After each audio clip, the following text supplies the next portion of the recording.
Project 2025 is a nightmare for America's public lands. It proposes large-scale oil and gas drilling and mineral extraction, rolling back protections of critical habitats and species, the repeal of one of America's most important conservation laws, and wholesale cuts to staff and budgets across America's federal land management agencies.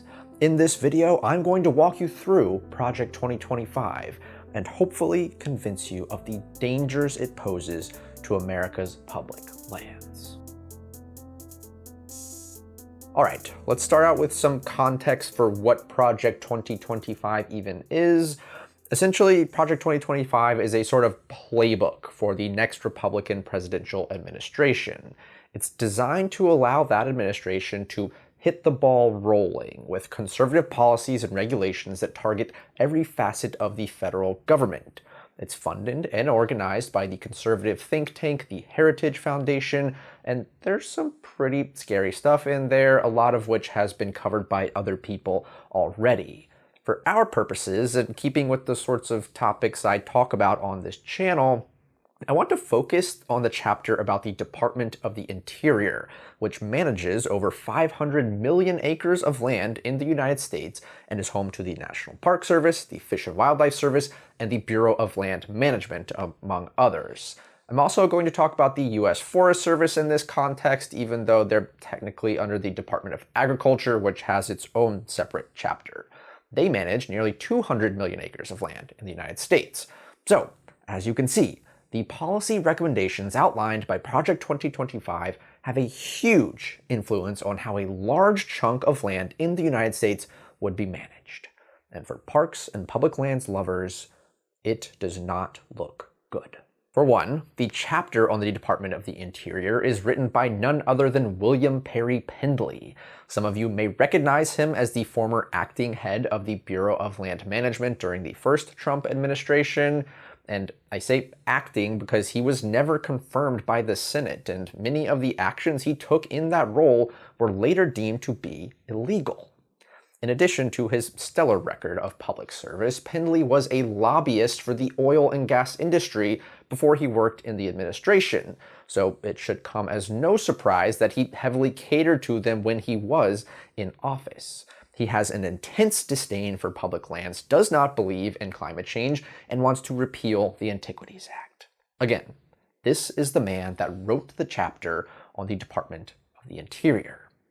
So let's see what fun things he recommends for America's public lands. Right off the bat, in no uncertain terms, Pendley makes it abundantly clear that his priority for the next Republican administration is maximizing fossil fuel extraction from America's public lands.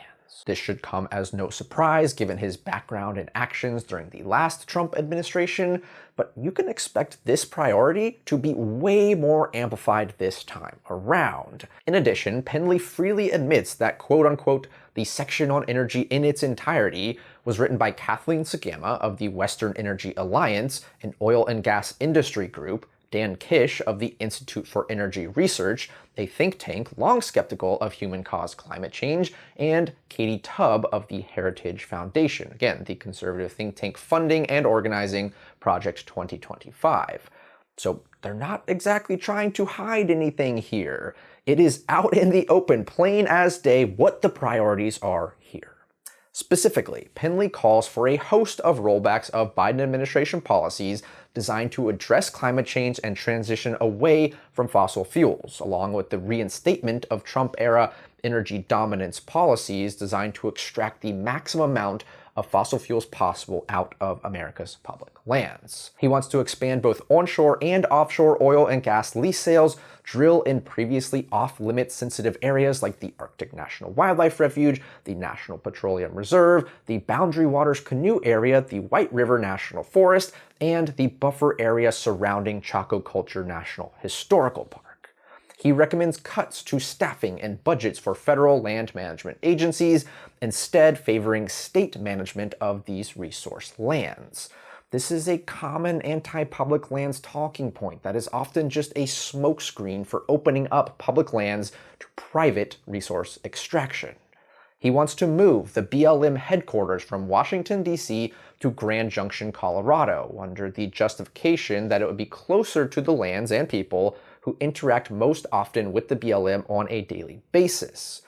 And technically, this relocation already happened during the first Trump administration, when the BLM shared a building with literal oil and gas companies. You really can't make this stuff up, but the move was later rescinded and headquarters relocated back to DC under the Biden administration. Penley has a whole section on Alaska. We already talked about drilling in ANWR and the National Petroleum Reserve, but in addition to that, Penley recommends approving the full Willow project.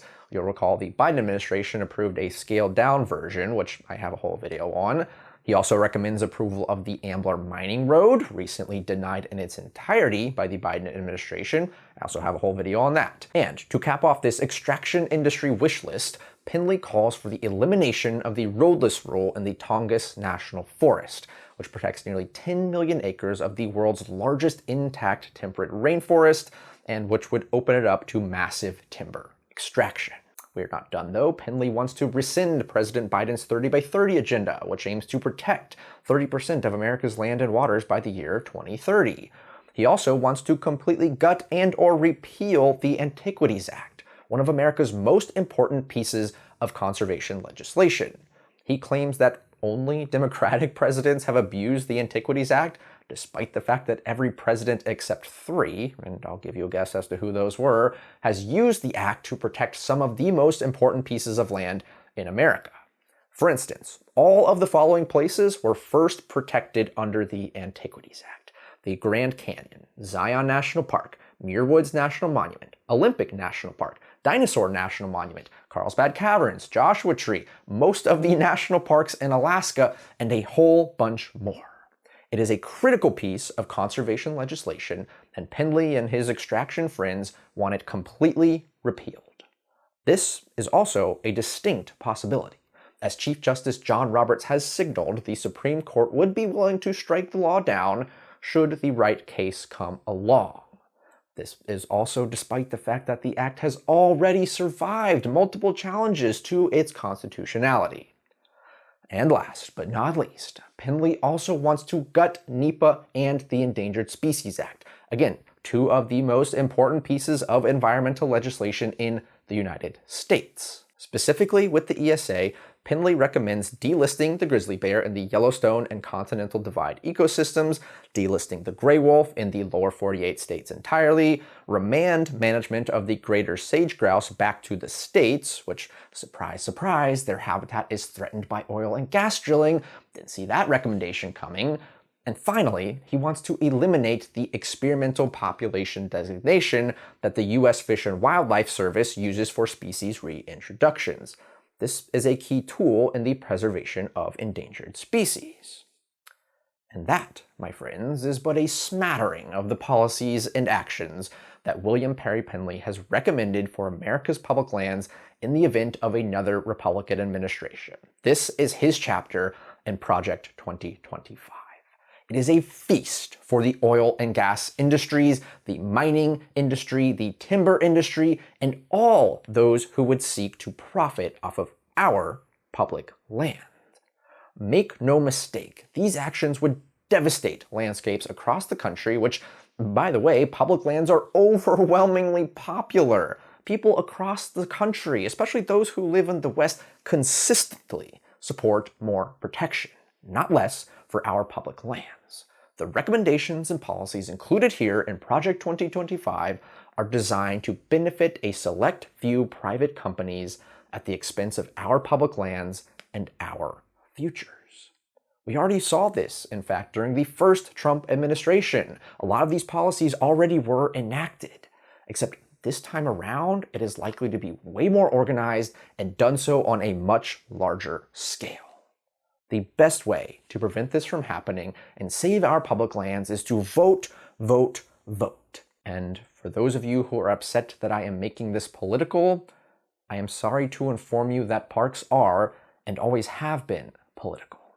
I'm happy to sit back and make my little science and history videos here on the internet, but there are real-world consequences to another Trump presidency when it comes to national parks and public lands. And if, like me, you value these places and care about them deeply and passionately defend them, then you have to vote. And that's it for me. No plugs here this week. Just vote.